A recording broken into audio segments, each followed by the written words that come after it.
My name is Claudia Webbe, and I'm the Labour Member of Parliament for Leicester East. And I'm delighted to chair this important event this evening with an inspiring range of speakers in what I believe has been, and I'm sure you've all felt it, has been a challenging few months for us here on the left.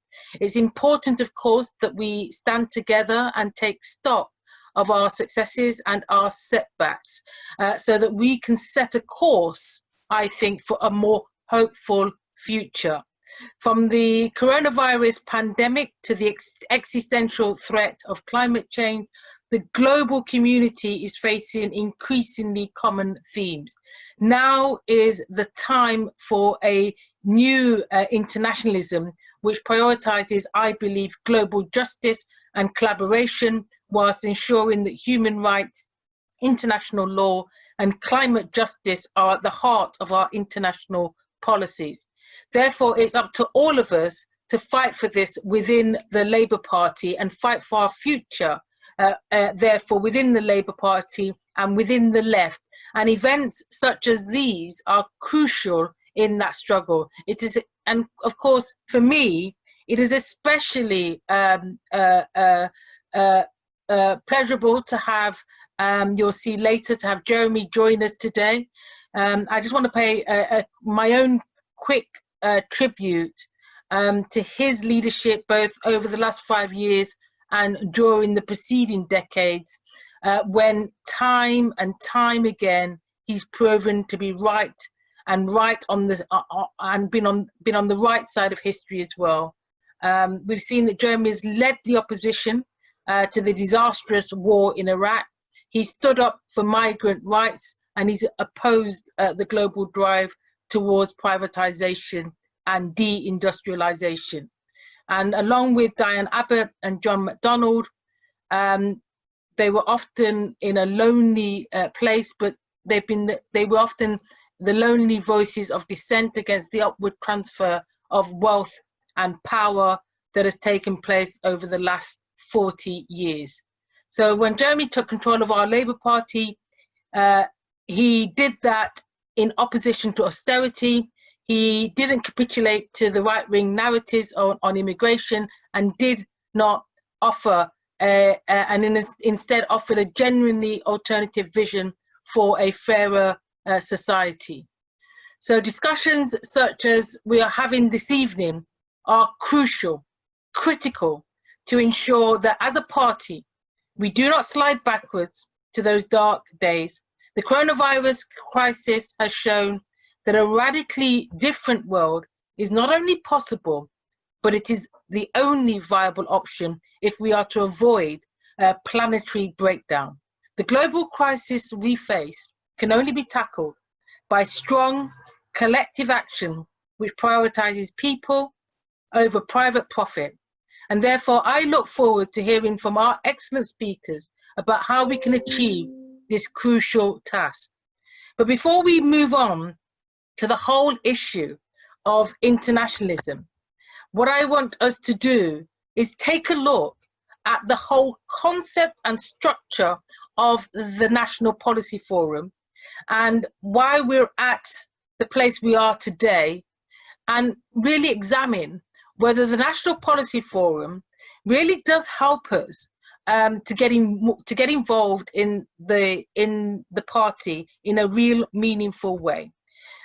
We believe in party democracy. At least that is what I believe I was elected on a manifesto that wanted to ensure that members had a greater say in the running of the party. That means that the National Policy Forum and the way that we formulate policies are absolutely vital to that cause.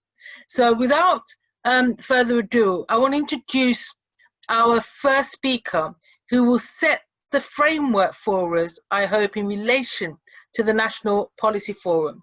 And I want to therefore introduce a great friend and comrade, someone who is on the National Executive Committee, elected by members, and who is in essence has driven through the whole notion of trying to ensure at every step of the way on that National Executive Committee the importance of members' say in the National Policy Forum.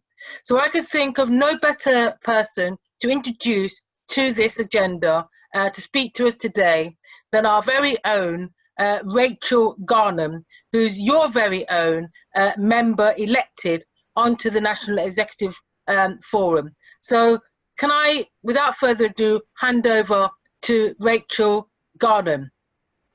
Thanks very much, Claudia. Wow, what an introduction. I'll try not to make this the most boring part of the meeting, but I do think it's important when we're looking at how we engage with Labour Party policy and policy making in general, that we know what we're doing and we know what structures are available to us, whatever their weaknesses and limitations. So I think engaging with the National Policy Forum, or NPF as I will probably refer to it as, sorry for acronyms in advance, it's a really concrete thing we can all do at the current time to defend Jeremy's legacy as leader.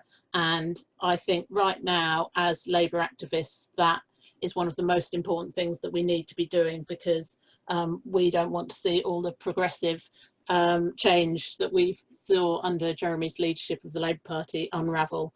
And I think engaging with the International Policy Commission is particularly important, because we have already seen international policy, most obviously around Kashmir, starting to unravel. So as Claudia said, I'm one of the grassroots constituency representatives on Labour's National Executive Committee, its ruling body, and as alongside being on the NEC, that means I'm also a member of Labour's National Policy Forum.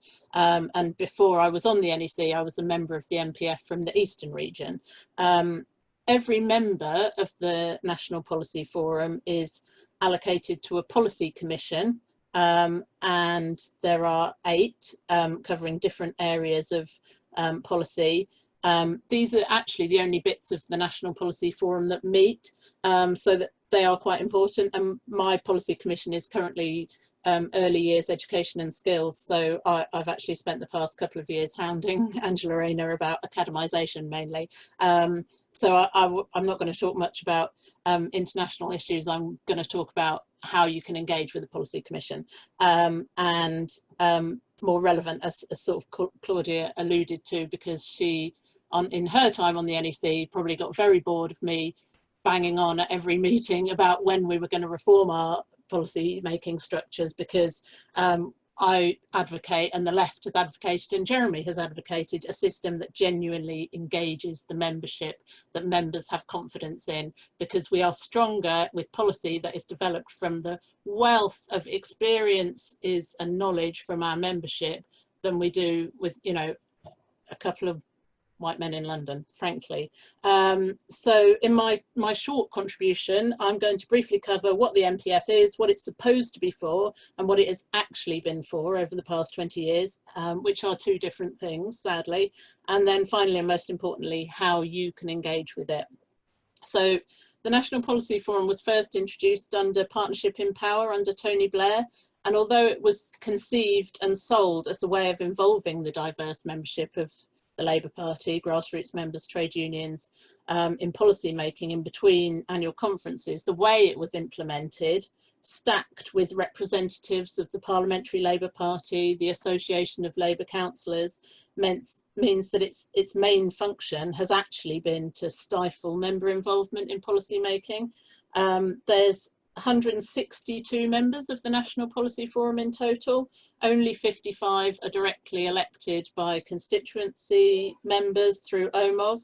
For many, many years, constituencies used to be able to send contemporary motions to Labour Party conference, and the, at best, anodyne reports from policy commissions were used to rule out these motions because allegedly they were on a topic already discussed. So actually the way the policy forum's been implemented is to stop constituencies discussing what they want to discuss. And of course, the discussion had not already taken place, or if it had, it been involved, you know, 6 people rather than the thousands at conference.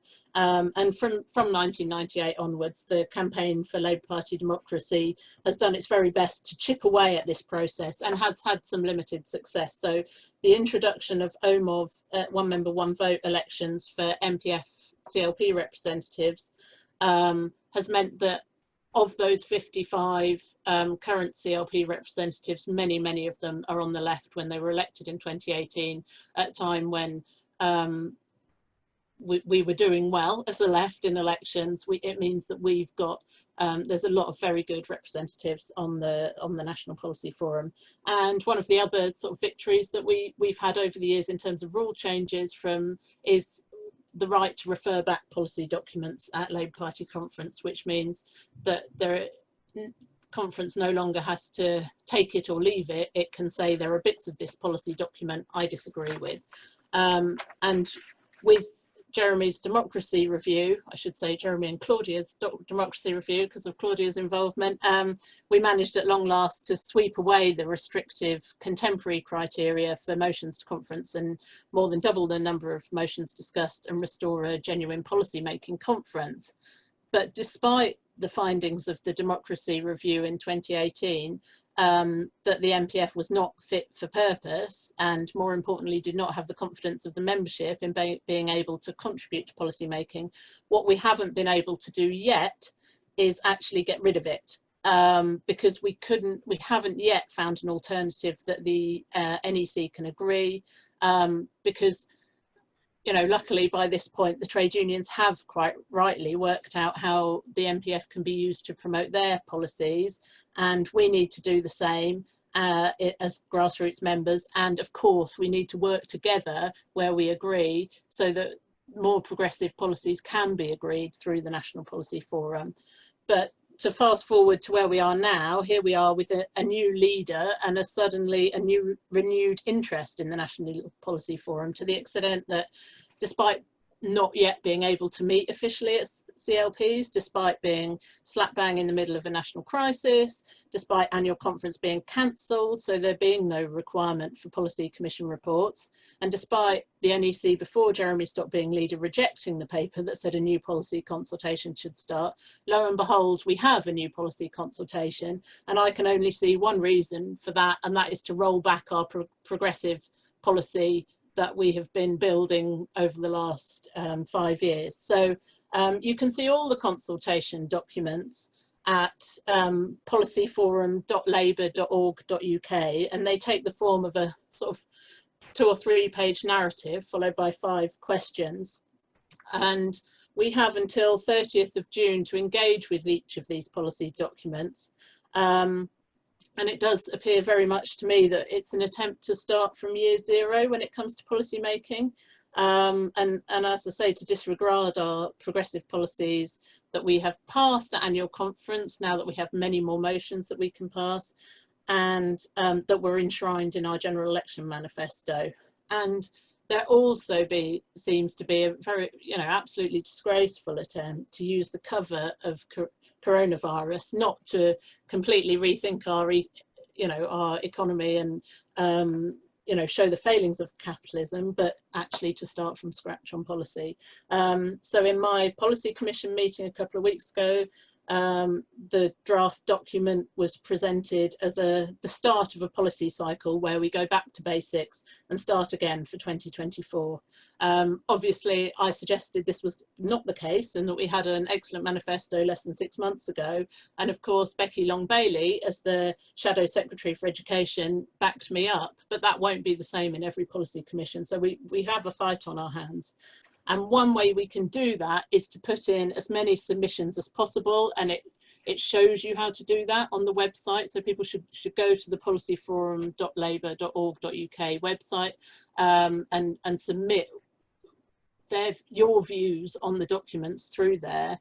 And we can do that as individuals, or we can organise informal meetings locally in our branches, in our CLPs, as a wider county meetings or so on, whatever you feel works for your area. And these will be submitted to the policy commissions, where we do have good people on each and every one of them who can then pick up those submissions, and they can address any issue at all, or they can address the narrative of the document, or they can specifically answer the question. So really, whatever works for you will enable the people who support a left agenda in the Labour Party to pick it up and make that case at the policy commission. And by having plenty of submissions defending our progressive policy, it really can put pressure on the front bench and enable commission members to put pressure on the front bench to make the outcomes of the consultation as representative of the submissions as possible. There's a lot of work to do on this, but it's a definite example of pressure, and we have until the 30th of June to make our mark. And let's be clear, if we don't do it, there are others who will do it. So we must make our voice heard. It's not totally clear at the moment at what point there will be policy commission reports and when there are, whether we vote on them. But in a normal year, the reports coming out of this consultation would go to annual conference, and we would have the opportunity to get up as delegates and say, no, this does not reflect the submissions we made, or yes, this is in line with our manifesto and in line with our views, and we pass it, or we want to refer back bits of it. Don't know quite how that's going to work this year, but certainly this is a real opportunity. We have the next month to get our submissions in, so I really would urge you to do so. And I'll hand back to Claudia, and you can talk about the sort of more detail of the international policy. Thank you. That's brilliant, Rachel. You've outlined very clearly, in very clear terms, how the National Policy Forum is working, has worked, and in terms of how members can actually influence and get involved, which is absolutely fantastic. But before we leave you, we do have a few questions. And can I just remind everybody, welcome to those that have joined us again, and also just to say that for those people that didn't join us at the beginning, there is a question and answer tab that you can actually put questions to our speakers, and we will do our very best to answer as many questions as possible. So you should be able to see that on your screens, where you can actually put questions. We will do our very best to enable our speakers to answer as many of those questions as possible. So please keep your questions flowing. Once again, welcome to people that have joined us. I appreciate it's a Friday night, and I want to thank you for joining us. But Rachel, we've got a couple of questions that relate to the policy. I just wonder if you can just say again where people can find the policy documents, so that everybody's got that absolutely clear at the very least. Yeah, the website is policyforum.labour.org.uk, and I'll put up a link in the written answers.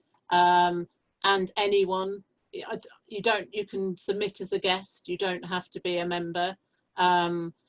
What I would say is that people who submit as a constituency, even if you're not formally submitting as a constituency, it's easier to pick it up in a policy commission. But yeah, anyone can submit, and I'll put up the link, and the Policy Forum itself has a Twitter handle, so I'll find that and put that up as well. Great, and so we'll put that up there, and thanks Luke for that question, which was basically asking, can non-members submit and vote on policies? And Rachel has given us a very clear response there that of course they can. And for those of you asking for the link, then we'll make that clear and put that up as well, so that you've got that in a very clear way. Shall I quickly answer Ruth's question? Well, let me go to that. Can you say who will be looking at the submissions and who signs off on the response? Yes, so the submissions are circulated to all members of the Policy Commission, and on that Policy Forum site, which I'll put up in a minute, it will tell you who's in which commission. So, and it actually has email addresses, so you can email them individually. And actually, that's the best place to find your NEC members' email addresses for future reference. I don't know if I should tell you that really, but it does make MPF members quite accountable. And so policy commissions will look at submissions, and then they will get the opportunity to influence the final document and to comment on it. It's not an ideal system in that the co-conveners then sign off the policy documents, but when it comes to the end of the process, you know, policy commission members will be able to say this does not reflect submissions or it does reflect submissions. That's brilliant. And can I thank Teresa for her comments, because Teresa said, Rachel, you've actually made her want to engage in this National Policy Forum. I won't use her exact words, but you've enabled her to want to engage, and I hope really that for everyone joining us this evening, that is what this is about. This is about encouraging us to engage in this process. We can't give up. We can't go backwards. We've got to push ahead with the policies that we know is not only popular amongst us as members, but we know is popular with the country at large. So let's keep going with our policies. And that really takes us to our next speaker. And our next speaker, I'm going to bring in almost in relation to the first of our policy commissions that we want to have a look at and an examination of, and that is our International Commission. So our next speaker represents us collectively on the National Policy Commission, on the International Policy Commission, and that is Adrian Weir. And Adrian has been a long-time activist on these issues. He has been, he's also well-travelled, I'm told. He's been covered a full range of Latin America in particular. And Adrian has been holding our agenda and our policies right there with that commission, ensuring that, that what we have argued for and what we have put in the manifesto and what we've said at conference is repeatedly raised at these meetings. And so I want to hand over to Adrian to tell us more about what's happening in the International Policy Commission and what you've been able to do and what more we can do in relation to tackling this agenda. Adrian. Okay, well, thanks very much, Claudia, and thanks everybody for tuning in to this broadcast this evening. I know it's Friday night, but let's be honest, nobody's going anywhere at the moment, so we may as well get this policy discussion underway. And thanks very much to Cosmos for putting this on, promoting it, and making all the other arrangements. As Claudia said, my name's Adrian Weir, and I'm elected to the National Policy Forum from the London Regional Conference, and I've been on the International Policy Commission for the 15 months since I've been elected. The previous period up until the general election, the last cycle, was pretty tough because it was dominated by Brexit. Every meeting we had to have a great big discussion about Brexit, and we had Keir Starmer on the thing and the leader of the European Parliamentary Labour Party. So it was very much dominated by one side of the argument, if you like. But now all of that, of course, is behind us.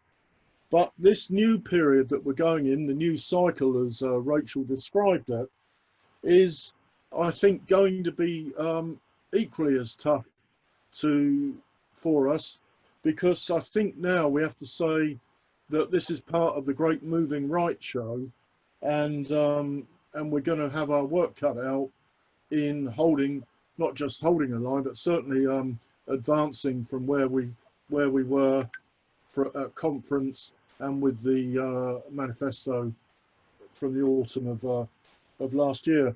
So in my contribution, Claudia, I'd like to make one point about the process that's happened already in the few weeks that the new cycle has been up and running, to make 5 points about the substance of the documentation that's been published for the International Commission, and then just make some points to close. I've got 5 further points to make on closing. But just as I get started, I think we should bear in mind the point that Rachel made when she said year zero, because I think this is very much how some people may see where we are at the moment, a year zero. Everything that we decided in September at conference and what was published in the manifesto is somehow not there anymore, and we're starting afresh. So on the point about process, now you may imagine that when the MPF report is presented to conference, as it was last September, and it was adopted by conference with some amendment and reference back, as Rachel's referred to, but it was adopted by conference.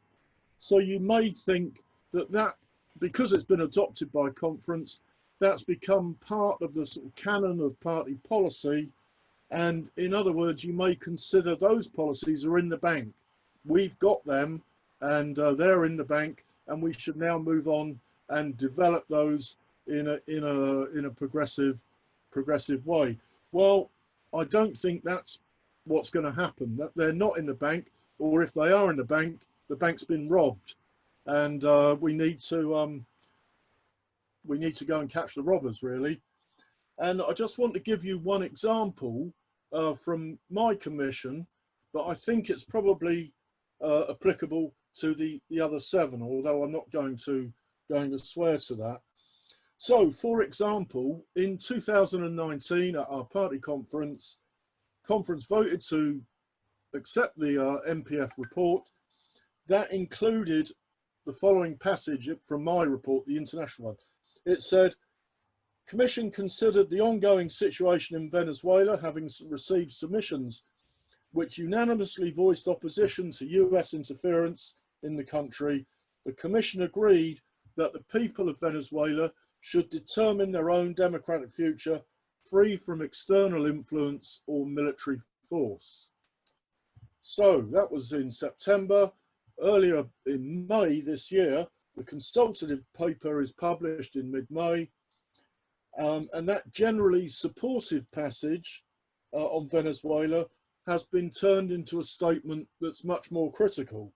It says there are unresolved political tensions where human security and civil liberties are regularly bypassed, such as in Venezuela. Now, in the real world that you and I live in, the only thing that's changed since September is that Trump has dispatched a naval task force to the Caribbean to patrol the coast patrol the Venezuelan coast, and more recently there's been a mini Bay of Pigs type invasion or incursion by mercenaries that set to sea from Colombia. So there's been a shift of emphasis from what was adopted by the party conference to the new set of papers that have been published. And this shift of emphasis, I have to say, was not presented to the International Policy Commission when we were given the draft document on the 6th of May. So somewhere between the 6th of May and mid-May, when the document was published, this shift of emphasis, a more critical rather than a solidarity, expression of solidarity with Venezuela has emerged. So I'm just using this as a case study, Claudia, And but it does open up the question about how much other shift of emphasis there are in the other 7 papers. And Rachel was on early years, and she has Becky Long Bailey there to perhaps defend the position. But I think on the other 6, we don't have our friends there to defend the position from last autumn and the manifesto.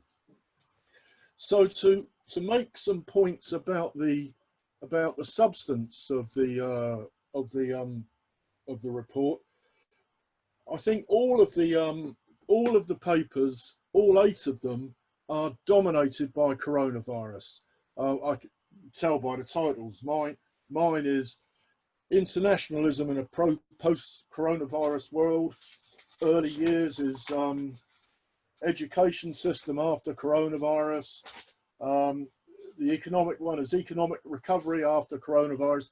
The whole of the package, or of the 8 of them, is dominated by coronavirus. But what I think is lacking from this discussion is that there's no explicit acknowledgement in, and I can only speak for International, but I'm sure it's across the others, that the coronavirus pandemic has laid bare the consequences of 40 years of neoliberalism, not just in our country, but across pretty much the whole of what we call the Western world, whole of Europe, and North America, and Australia and New Zealand. So there's been this 40 years of neoliberalism enacted by governments of all stripes all across the world, and we should acknowledge that the reason why the countries with the worst coronavirus outcomes, other than Sweden, seem to me to be the most keenest adherents to neoliberalism.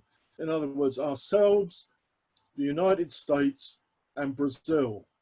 So we should actually start to say that what coronavirus has exposed is the bankruptcy of neoliberalism, and all of these features of neoliberalism: the small state, cuts of public expenditure, privatization, deregulation, and an ideological attack on collectivism that has gone on across the West, have all combined to roll back the social democratic advances that working people have made all across the Western world since the end of the Second World War.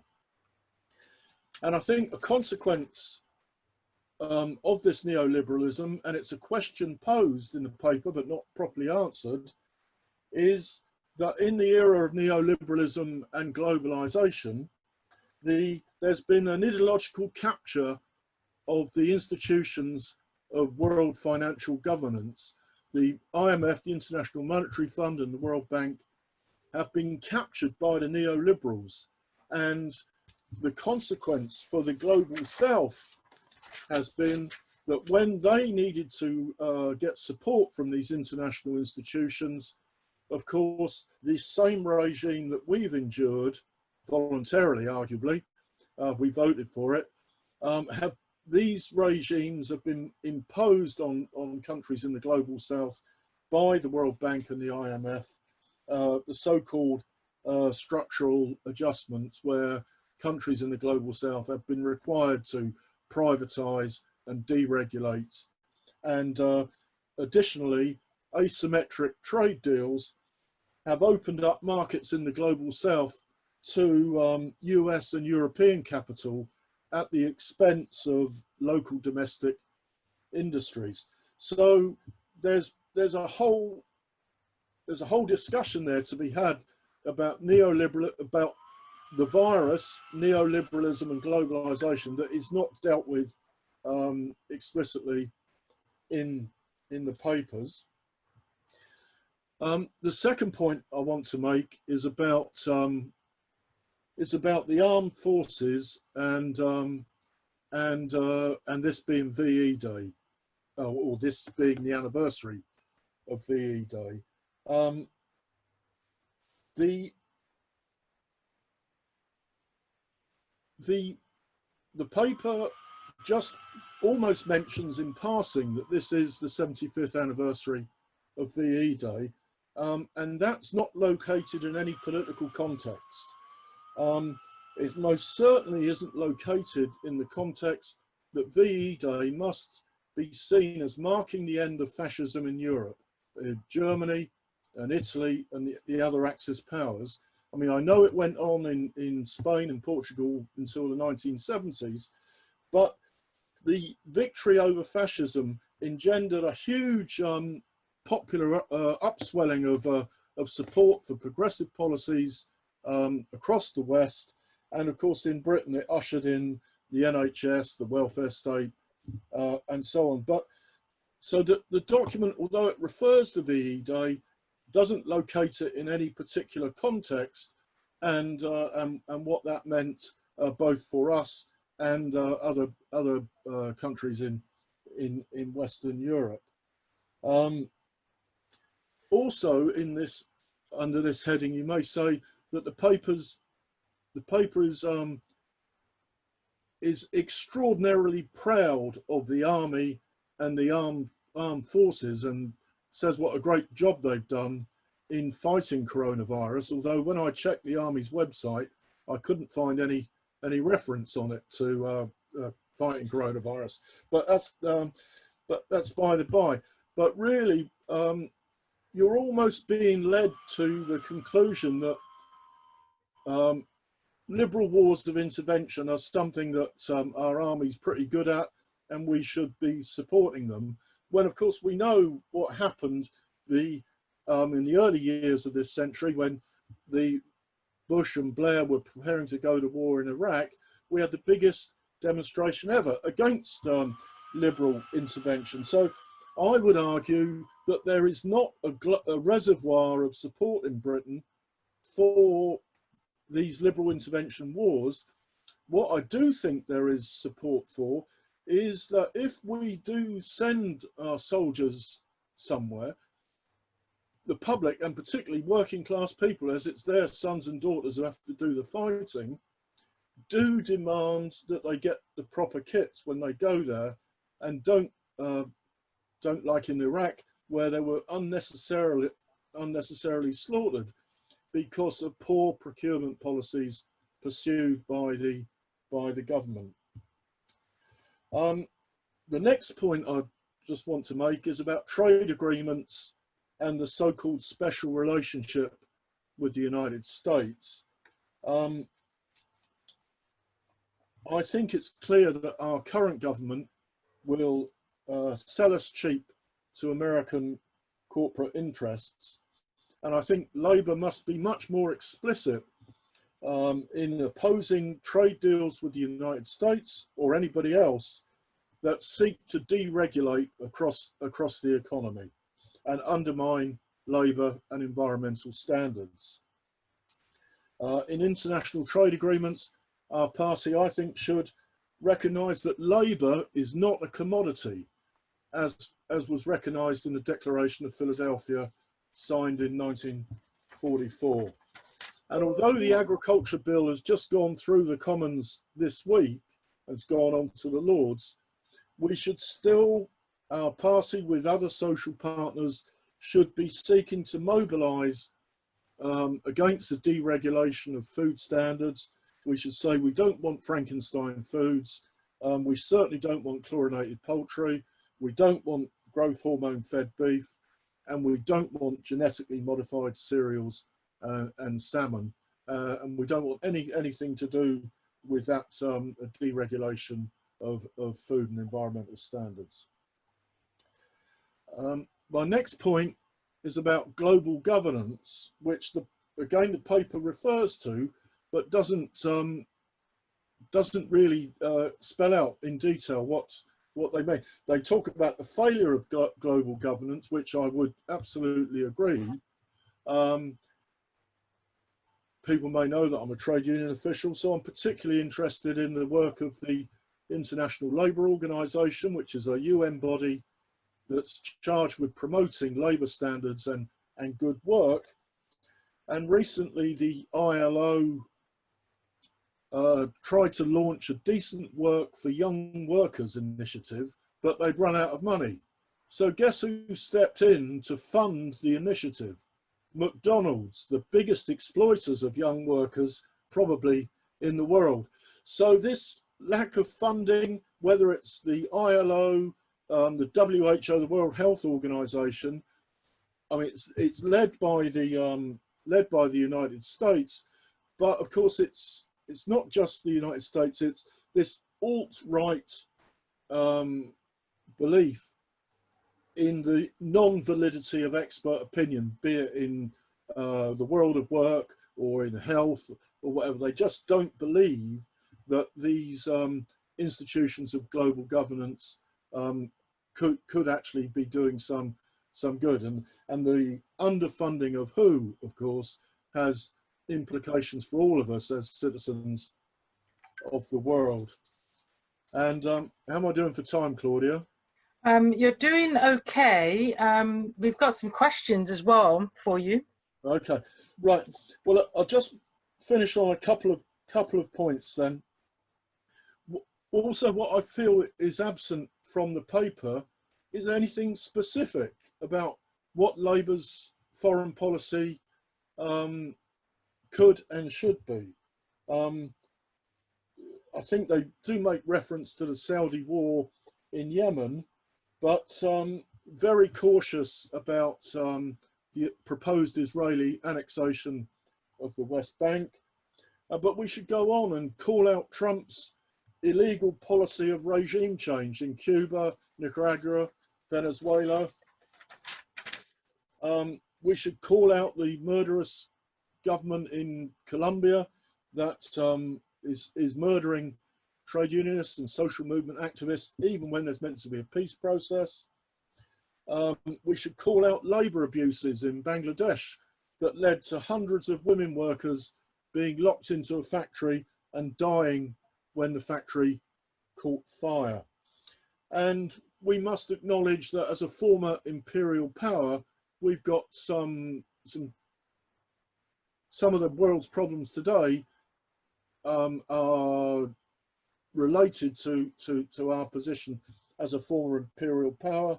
For example, I think Rachel referred to Kashmir, but also there's on a smaller scale, there's the issue of the handing over of Diego Garcia and the Chagos Islands to the Americans to use as a military base, and the forced resettlement of the population. And of course, other European powers are also equally have to equally acknowledge their past. For example, Spain in allowing Morocco to occupy Western Sahara as they decolonized their own position in that part of Africa. So these are just some of the things I think that would mark out an independent foreign policy and should inform the basis of Labour's internationalism. And in closing, I'll just say that I think, and I am aware that I've missed a couple of points, but I am aware of the time as well. In the papers, they say that Labour's foreign policy should effectively be based on human rights. Well, I think that's right, but it doesn't go far enough. Labour's foreign policy should be based on respect for human rights, which must include labour rights, which is left out of the policy. It must include being fighters for peace. It must include being fighters for protection of the environment. It must include support for fair trade and not the deregulated trade that we're currently having to go through, and you'll be familiar with it, TTIP, CETA, and so on. And it must include a defence of the right to national self-determination. So, Claudia, I'll finish on that point. Okay. Okay, brilliant, Adrian. I've got a few questions for you, but I thought maybe if we can take some questions for both you and our next speaker after we've heard from our next speaker, because in a sense, our next speaker actually joins you in representing the electoral colleges voted on at conference, representing us all on the International Policy Commission. And it would just be helpful to hear, we've been joined now by Carol Turner, a true comrade and a friend over many years. Carol Turner on the International Commission, great to see you. It'd be great to hear from you now. And then we'll take some questions for both you and Adrian that are here. And just to remind everybody, if you want to put a question, there's a question and answer section. You'll see that there is a tab marked answered. So if you're looking for your question, we've probably answered it, and the open questions are listed. But if you want to ask a question anytime, just place your question there and we'll be sure to get round to answering your question. Carol Turner, delighted to have you with us. Over to you. Thank you very much, Claudia. Apologies for joining this meeting late. I was participating in a commemoration of Walter Wolfgang's life. Most of you will know him. He was an absolutely tireless campaigner for peace and social justice internationally. I'm not going to take up much time. I know that you've been on this call, all of you, for a long time, and Zoom can be a tiring method of communicating. I just want to make a few points. I can't emphasize enough how important it is for local parties, affiliates and individual members to participate in the consultation on Labour Party's future foreign policy. I'm sure that's been said by Rachel. I'm sorry I missed your contribution, Rachel.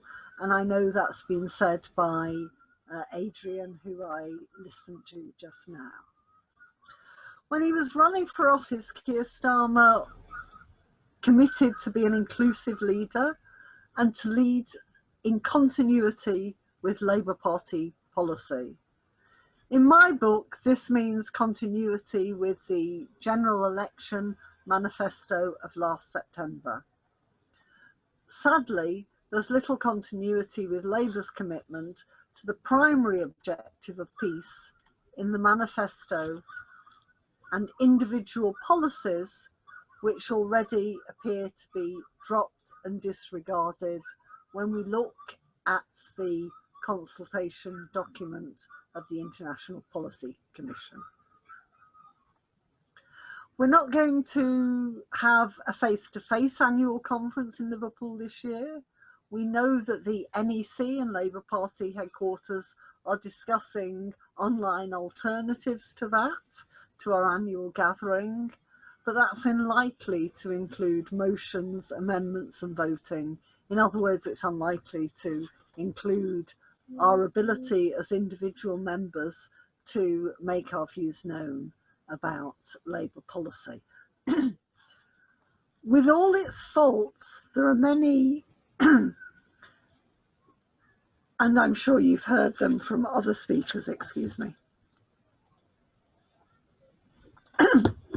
With all its faults, the National Policy Forum Commission are opening consultations for a few weeks, and this is the vehicle which Labour Party members can use this year to let the leadership know what we want to pursue in terms of human rights, international law, conflict resolution, and to make clear that we don't want to return to a bomb-first military interventionist policies of the last Labour governments in the previous decade and the present Tory government.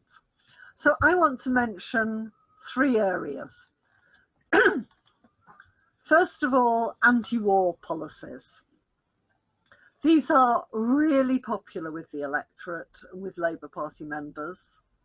People still haven't forgotten the chaos and suffering that New Labour helped to create in the Middle East in the past 2 decades. The consultation, the IPC, International Policy Commission consultation, makes considerable references to Labour values, but no word does it say what these Labour values are. In my opinion, this needs to change. We should seek to put the peace policies of the 2019 general election manifesto back into Labour Party policy. Our approach is far from controversial.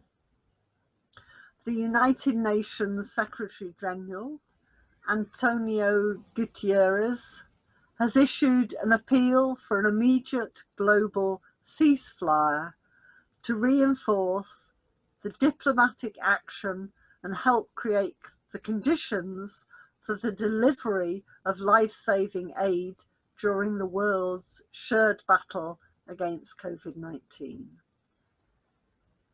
And we should be supporting that. British Armed Forces are currently deployed in more than 80 countries in a range of roles. We should be rethinking Britain's participation in overseas military exercises, which may take place during the pandemic, and consider which British forces could be withdrawn from some of the war zones that we're currently in. The second point I want to make is in relation to international good governance. Global good governance means addressing the global gap between rich and poor, both rich and poor states and rich and poor people within those states. This has been highlighted by the COVID-19 crisis.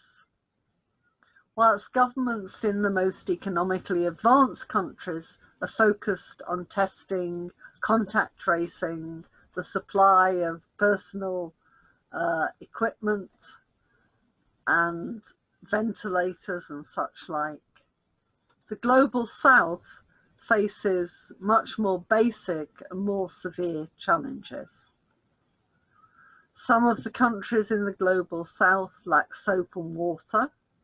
Others are grappling with how to fight COVID-19 with insufficient medical facilities, tiny numbers of medical staff per head of population, and few, if any, ventilators and other equipment.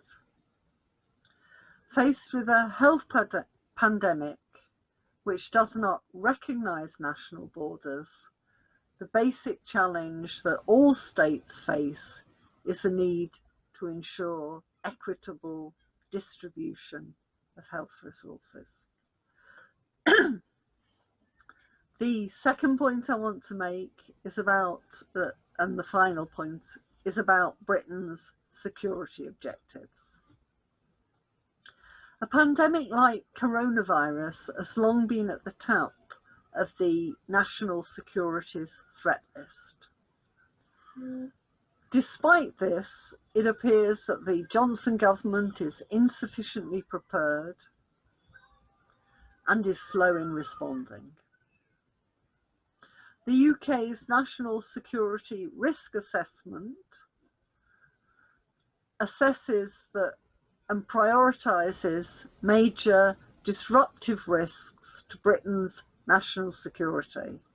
The 2015 NSRA, the last one that was published, identified public health as one of the five major, most likely risks to Britain's security. And that was alongside terrorism, cyber threats, international military conflict, and natural weather hazards. The UK's resilience to this and other unforeseen security threats needs significant improvement. Britain was slow to start and technically unprepared for COVID-19. And this was despite government advisors for the past 10 years or more warning of the need to prepare for health pandemics. So I'm going to leave it there, and I just want to say, before I conclude, that I'll be making a submission myself to the International Policy Commission in the course of the next week or so. Please look out for it, support it, and get your wards and CLPs to support it if there's a mechanism that exists at present. The IPC was consulted on a draft consultation. Adrian, myself, and others submitted amendments in line with current Labour Party policy. I believe I'm right in saying that not a single one of those amendments was accepted. Your submissions will help to keep arguing the case on the IPC for current Labour Party policy, which is for conflict resolution, respect for international law, and support for human values. In the current circumstances, it's one of the few avenues that we all have of influencing party policy. So I'd like to end with urging you to make a submission, make a contribution to the IPC consultation. Thank you very much, Claudia, and thank you to the organisers of this meeting for allowing me to participate.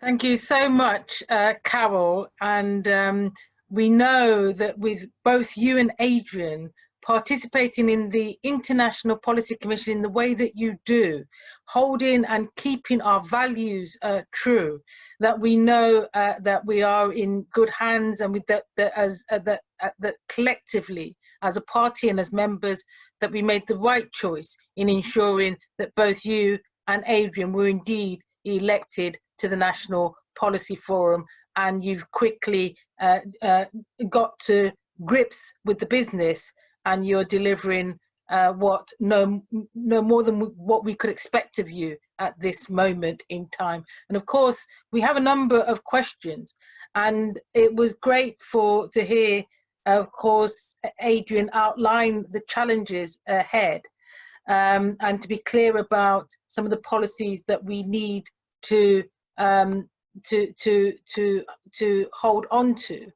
And there are a number of, and for you, Carol, as well, to highlight very clearly the importance of those policies around global debt, around the global ceasefire, around the concept of internationalism, and the importance of justice, humanity, and fairness, and collectively together for you to both talk about the needs of the global South.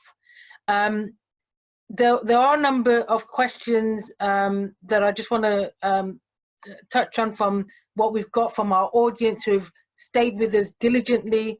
But one of those questions, Adrian, I'm going to start with you, quite a soft question, really. We have a participant that wants to know which part of Latin America did you visit?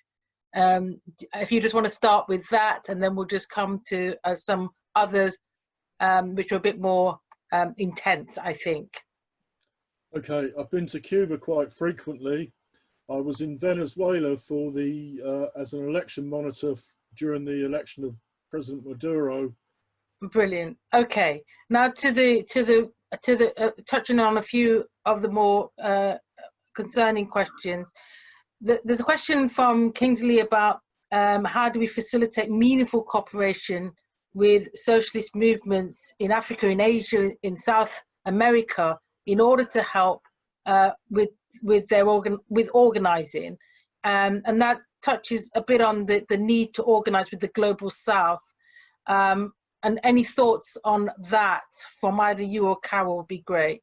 one way of supporting movements for social change in the global south here in Britain is to support the solidarity groups that work with organisations in the global south that are campaigning for change.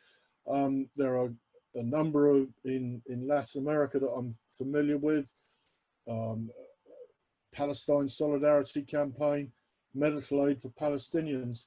So it's there are a whole host of partners here in Britain, I think, that we could work with to work with other parties in the global south to promote change and promote global justice.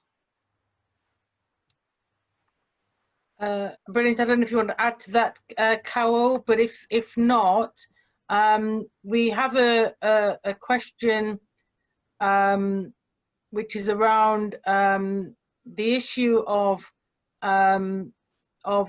Venezuela.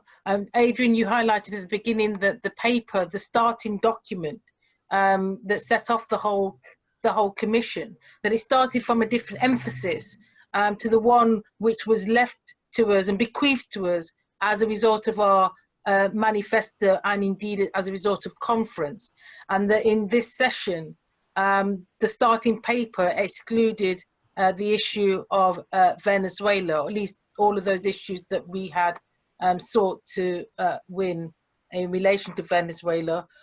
To whom, I mean, this question is from Carmen, to whom can we complain as to the change of emphasis? And I think that's a more general point. But I think what you're both saying really is that you need to get involved in this policy commission in order to reverse that which is being set out as the starting point. But you want to say a bit more about the importance of getting involved in this starting commission, and so that people can feel as though they can really influence change in this way. Well, on that particular point that that Carmen made, both she and her friends and comrades in whichever CLP she's in need to mobilise themselves and others to write in to on the websites that Rachel has referred to, and put in submissions to the IPC to say, we support the position in last year's MPF report to conference.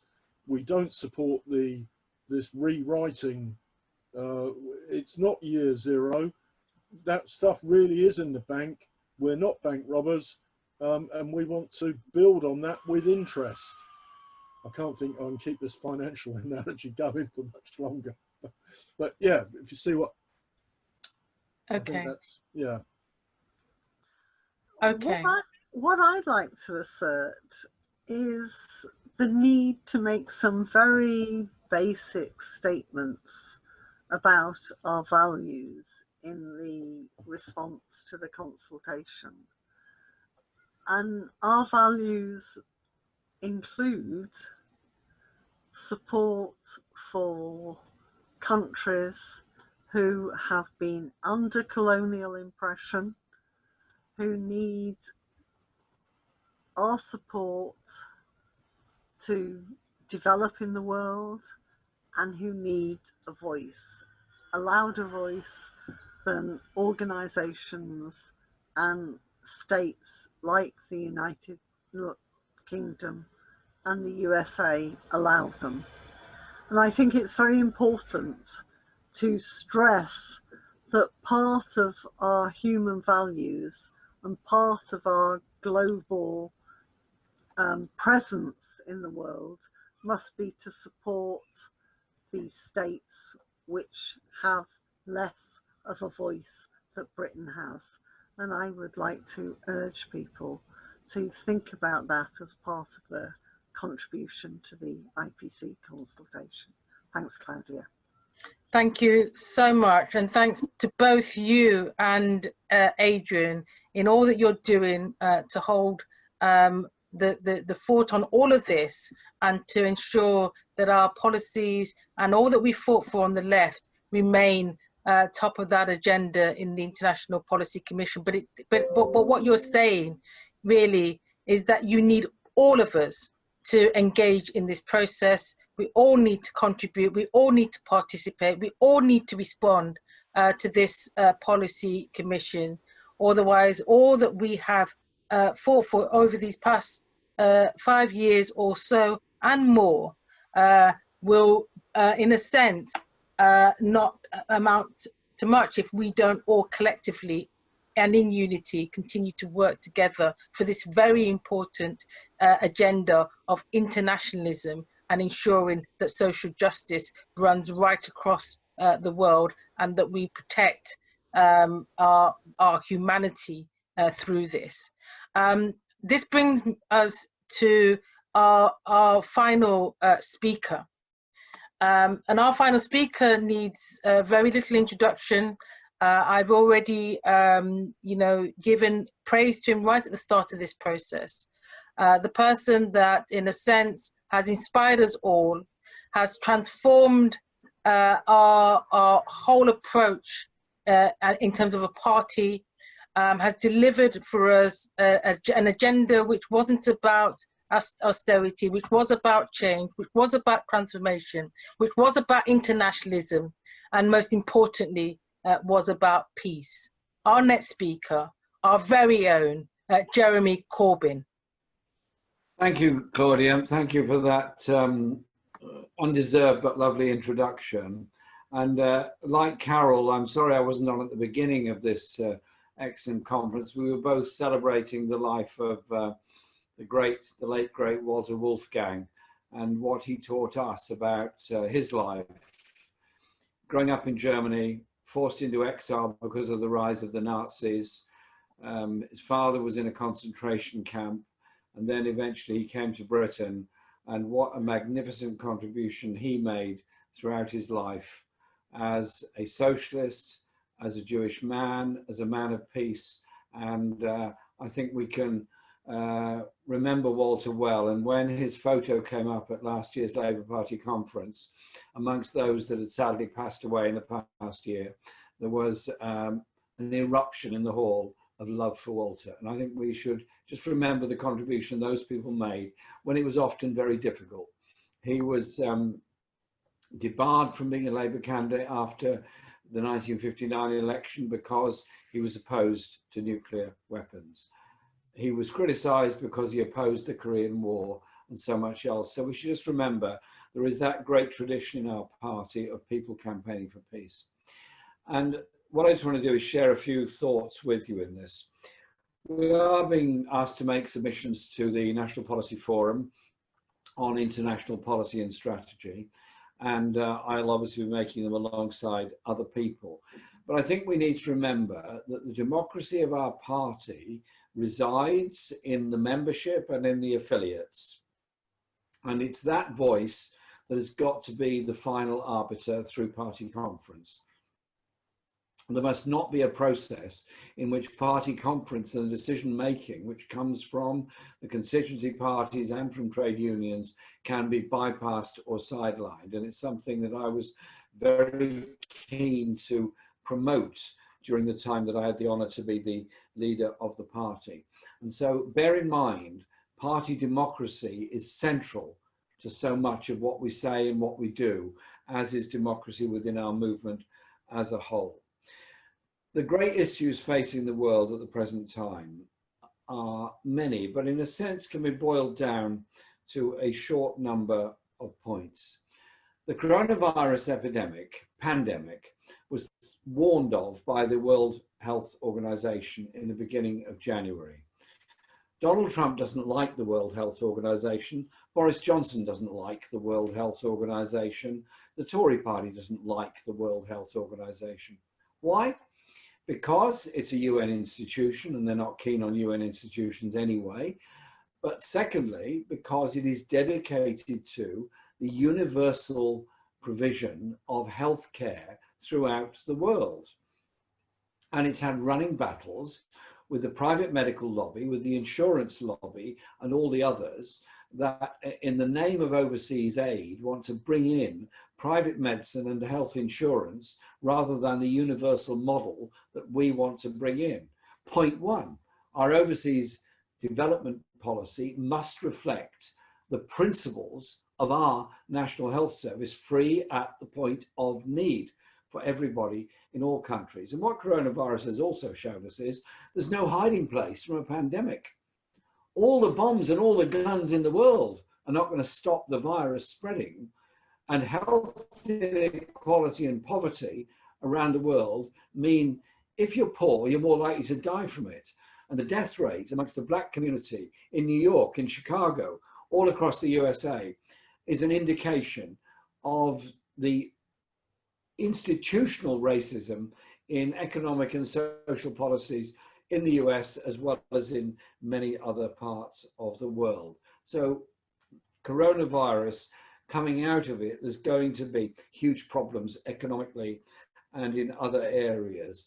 And coming out of it, we cannot go into a global cutback, a global austerity. Once again, it's got to be an investment-led approach, and recognizing the health inequalities have made the coronavirus even worse. There are 65 million people in the world that have no country or home to call their own. They're refugees, internally displaced or externally displaced. They're victims of environmental degradation, they're victims of war, they're victims of dictatorships, they're victims of human rights abuse. We, as a party, should always be with the refugees and not joining in the sort of xenophobic stuff that some of the newspapers put out about the danger of refugee flows. Well, Bangladesh is hosting 1 million Rohingya refugees at the present time. Think about that figure, 1 million people are refugees in one country. And there are people in refugee camps in Lebanon, in Jordan, in Libya, in some cases Palestinian refugees that have been there 70 years. And there are others who are more recently arrived. And the Iraq war has a lot to answer for in the destabilization of the whole region and the flow of refugees that come from it.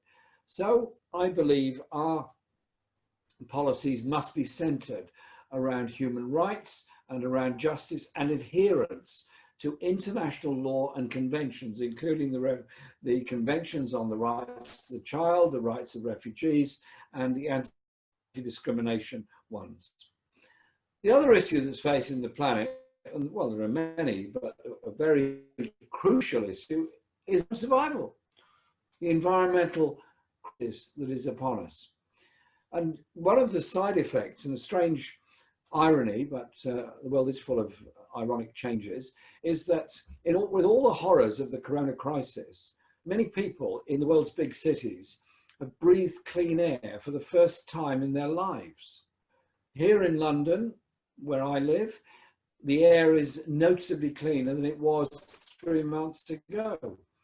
In New Delhi, people are seeing those wonderful buildings in New Delhi for the first time without them being shrouded in smog.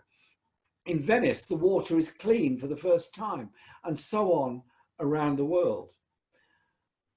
So it shouldn't take a coronavirus crisis to recognize it is possible to live in a cleaner, greener world. We don't have to destroy the rainforests in order to survive. We don't have to pollute every river and every sea in order to survive. We have to organize things a bit differently. Only socialist values and socialist ideas can actually say you consume the resources you need, but you protect the natural world in order that it's there for future generations. And so the postponement of COP26 till next year is an opportunity, not a problem. It's an opportunity for us to build that campaign, for us to make a very big contribution. I'm proud of our policy of a green industrial revolution, of green energy jobs, of green development, of sustainable development in the world. So we don't threaten people with environmental policies. We work with people to bring about that cleaner, greener world. And as with health inequality, environmental inequality is exactly the same. The poorest people in the poorest housing, in the poorest parts of every city in every world, every part of the world, including this country, have the shortest lives. That's what environmental degradation and pollution does. And so those, I think, are the big issues and principles that we've got to work around in developing our policies. There's going to be a strategic defence and security review. It's happening through the select committee system in Parliament. I'll be making my submission to it, as I'm sure will many others. Surely the lessons of the refugee flow, the lessons of terrorist growth are: you abuse human rights, you promote economic inequality, you damage the environment, it has consequences. It has consequences in conflict and war, it has consequences of danger for all of us. And the Nuclear Non-Proliferation Treaty Review, which should have taken place 3 weeks ago, didn't take place because of the corona crisis, and I think that's entirely understandable. I was on a call a couple of days ago with the UN Disarmament Commissioner and the American Bar Association Disarmament Committee as well, who were talking about the legalities of it all. And they were making the point that in response to the corona crisis, Antonio Guterres called for a worldwide ceasefire in all the conflicts, Yemen and everywhere else. To some extent, there's been some adherence to that, not anything like enough. But surely if we can call for a ceasefire during corona crisis, we can call for a ceasefire at any other time. And that means not piling arms sales into Saudi Arabia, knowing they're going to be destroying life in Yemen, which has the worst health outcomes anywhere in the world at the present time. And that we, as the party that introduced the Nuclear Non-Proliferation Treaty in 1968, should be the party in government to carry it out, which includes us taking steps towards nuclear disarmament as well. And I will be making those points, as I hope many, many others were, many others are as part of that review. Human rights is often mentioned, and I was very keen that human rights should become the cornerstone, the central theme of our international relations. Because, as Adrian was pointing out in his excellent contribution, that if you deny workers' rights, they're exploited, they are underpaid, quelle surprise, their goods are sold very cheaply. And so if you have an international labour organisation, which was one of the achievements of the First World War period, when the ILO was established, that organisation dedicated towards good work, good quality workers' rights, you get a more even and more level playing field, just as much as the Party of European Socialists was proposing a European-wide minimum wage within the EU. And so I think we have to be adhering to trading standards, workers' rights, and the standards that go with it, and a trade policy that says if you abuse human rights, abuse workers' rights, then we should not be doing trade agreements with you. We should be adhering to the human rights elements of those trade agreements. And I think those are key issues that we have to develop as party policy. The last thing I want to say is about practicalities of international solidarity. There are people all around the world who've spoken to each other for the first time during the corona crisis because there's been no opportunity to go to meetings. Okay, I've been going to rallies and meetings, demonstrations all my life, and it's a very strange experience to do 3 or 4 meetings in an evening without leaving my house, and speaking to often thousands of people on Zoom calls and doing international calls. And in a couple of weeks' time, I'm doing a discussion with Stop the War with Arundhati Roy from India. Thousands of people, thousands have already signed up for this call, which isn't until 2 weeks' time. We could have been doing this for years, you know. We didn't have to wait for Corona to set ourselves up as the ability to communicate globally without leaving our own front rooms or whatever. And I'm not saying there isn't a place for a meeting, and obviously talking to people and interaction is important, but it's all about accessibility and bypassing the prism of the mainstream media, even the liberal mainstream media, who tend to corrupt the message that we're trying to put across. And so let's bear in mind that that sense of solidarity is something that we've got to develop. That means immediate practical solidarity, standing with the people of Brazil, going through terrible things at the present time, and supporting the call, not just for the continuation of Lula being out of prison, but Lula exonerated so that he can become the great political figure that he already is in Brazil, but this time with legal freedom to pursue it. And again, calls are being made to set up conferences on Brazil with both Dilma and Lula. That is practical and what we can do.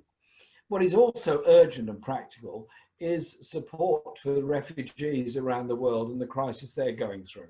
The Rohingya people have suffered grievously ever since independence and before in Burma.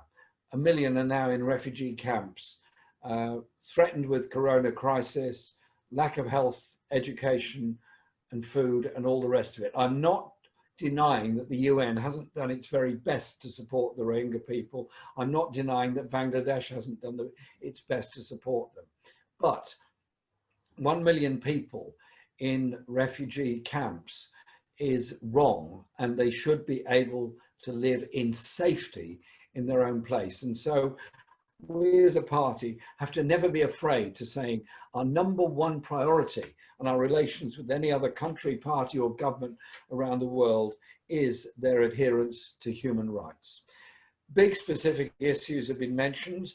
I, as you know, have been involved for a very long time in issues surrounding colonial legacy issues, such as the injustices of people in Kenya that were brutalized, put in concentration camps during the Mau Mau Rising in the 1950s, the way in which the Chagos Islanders were thrown off their islands in the 1970s, the way in which the people of Western Sahara have been denied their right to their own self-determination.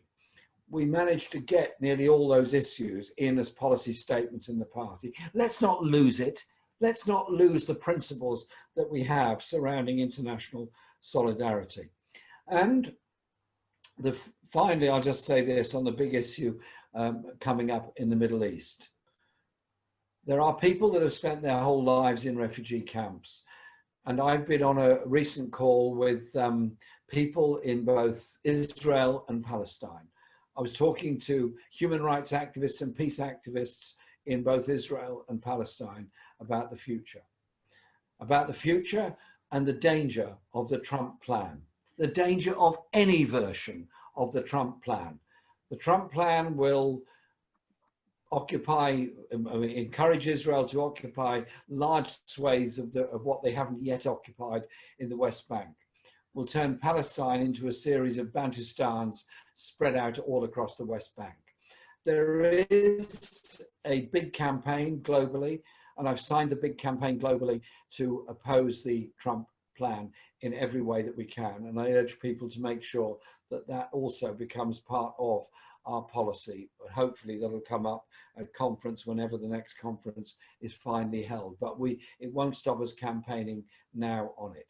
And so, in summary, international policies are our policies. International justice is our justice.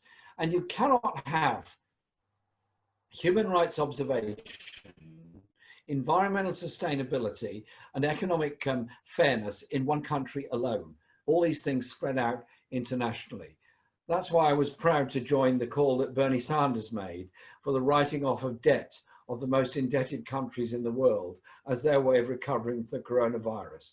We've learnt the necessity of international solidarity on that. Coming together through mobile phones and computer screens and all the rest of it is actually a fantastic act of solidarity. Let's build on that and be the party that is the party for peace in the world, that is the party for human rights, that is the party for environmental sustainability. Those people that founded our party, Keir Hardie and others, had that vision. It will never die while we're all around. Thank you. Thank you so much, Jeremy. That was a powerful presentation. You've captured everything that we could possibly want to hear, and so many applauds for you in relation to what you've just said, and the need really for that international solidarity to continue, and the call to action. And really now it's up to each and every one of us in that call to action to hold dear to what we have, what we believe in and what we know is true, in order that we have an international agenda as a Labour Party that we can all be proud of, because it's based on that international solidarity, that justice, that humanity that we know to be true, and that our deep sense of justice. So in finally closing, I want to just say a huge thanks to each and every one of you that have stayed with us throughout this evening. We know that it's a Friday night, but you have been here right from the outset, and you've stayed with us. You've asked your questions. Our speakers have done their best to answer many of those questions you'll see in the Q&A piece. And for others, we will attempt to answer those questions too. And I want to thank each and every one of our speakers, to Rachel for opening our session this evening, for Adrian and Carol for all the important work that you're doing on that policy commission. And I want to be clear that none of our elected people to these commissions are doing this with any income at all.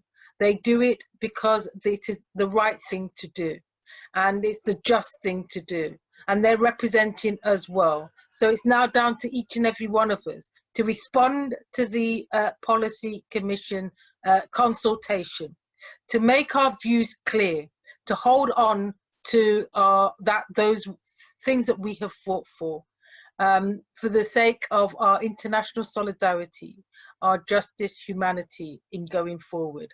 I want to thank Jeremy finally for all that you've done for us and our party, for the inspiring words you've left with us today, this evening.